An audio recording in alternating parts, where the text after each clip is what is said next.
যখন একটা অন্ধকার ঘরে চোখ বড় অবস্থায় হাত করা অবস্থায় পড়েছিলাম, তখন নিজেকে সান্ত্বনা দিচ্ছিলাম যে বাংলাদেশের সংবিধান আছে, সংবিধানের বিধান হচ্ছে গ্রেফতারের 24 ঘন্টার ভিতরে আদালতে হাজির করতে হয়। হয়তো 24 ঘন্টার মধ্যেই আমার মুক্তি হবে এখান থেকে। 24 ঘন্টা পেরিয়ে দিন হলো, দিন পেরিয়ে সপ্তাহ হলো, সপ্তাহ পেরিয়ে মাস, মাস পেরিয়ে বছর হয়ে গেল। কিন্তু সে অন্ধকার ঘর থেকে যখন আমি বেরোলাম না, তখন বুঝতে পারলাম একজন মানবাধিকার কর্মী হিসেবে যে গুমের বিরুদ্ধে আমি কথা বলছিলাম, আমার পিতার ফাঁসির কয়েকদিন পূর্বে আমি নিজেই সেই গুমের শিকার হয়ে পড়েছি। আমার পিতার ইচ্ছা ছিল ওনার জানাজা নামাজটার জন্য আমি পড়াই, যারা আমাকে বন্দি করে রেখেছিল তাদেরকে আমি এত কিলোমিটার করে বলতাম যে মেনে নিলাম, আমাকে এখান থেকে ছাড়বেন না, মেনে নিলাম পরিবারের সাথে যোগাযোগ করতে দিবেন না, কিন্তু সন্তান হিসেবে এতটুকু জানার অধিকার আমার নাই যে পিতাকে আমি ফাঁসির সামনে রেখে এসেছি। ওনার কি হলো? ওনার জানাজা নামাজটা কে পড়ালো?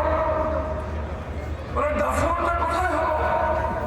আর ফাঁসিটাকে পরিবারের সাথে শেষ সাক্ষাৎ আমার শ্রদ্ধা পিতা আমার জন্য কি ওসিয়ত করে গেলেন, সন্তান হিসেবে এটুকু জানার অধিকার আমার নাই। উত্তর রাষ্ট্র করে নির্দেশ কিছুই বলা যাবে না। আমি ধরেই নিয়েছিলাম সে অন্ধকারে ঘরেই আমার মৃত্যু হচ্ছে। যখনই রাত হতো তখন চিন্তা করতাম হয়তো আজকে রাতে আমাকে হত্যা করতে পারে, হয়তো আমাকে তওবা করার সময়টুকু তারা দেবে না। এই জন্য যখনই রাত হতো তখনই তওবা করে থাকতাম এবং আল্লাহকে বলতাম আমি তওবা অবস্থায় আছি, যদি আমাকে আজকে রাতে হত্যা করে এই তওবার বদলে আল্লাহ তুমি আমাকে ক্ষমা করে দিও। যে রাতে তারা আমাকে টেনে নিচ্ছে সেই ঘর থেকে বের করছিল, আমি মনে করেছিলাম যে আমাকে হত্যা করা হচ্ছে।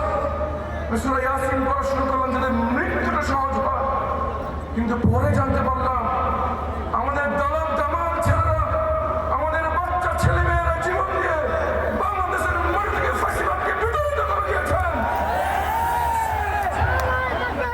সম্মানিত উপস্থিতি, আমাদের বাচ্চারা, আমাদের বাবা মারা জীবনের ঝুঁকি নিয়ে 5 একর যখন মাঠে নেমে পড়েছিল, তারা জানতো না আজকেই তাদের বিয়ে হচ্ছে।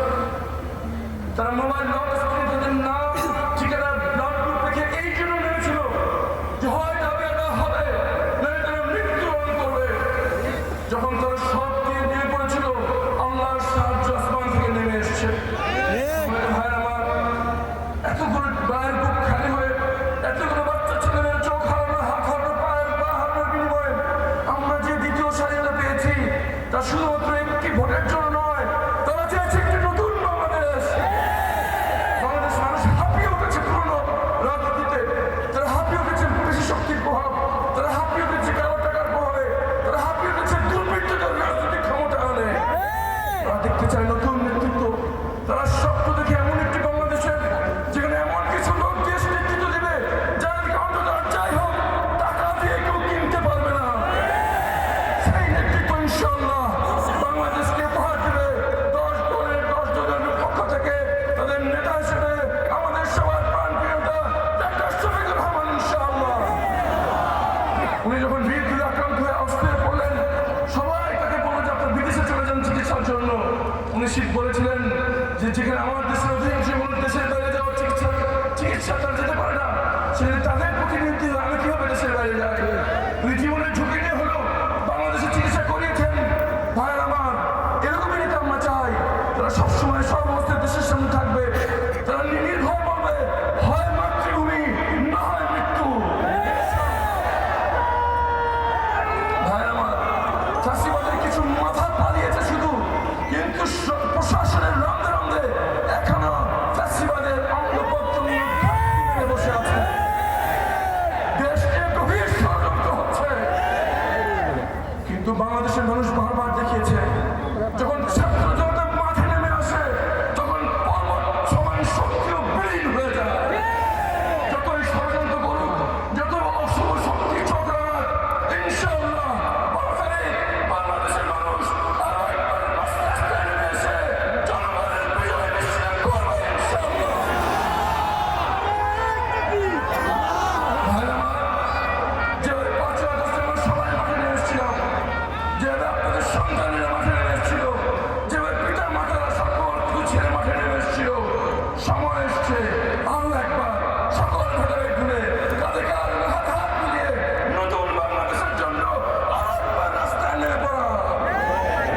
সেই রাস্তায় নেমে আসার দিন হচ্ছে 12ই ফেব্রুয়ারি। 12ই ফেব্রুয়ারি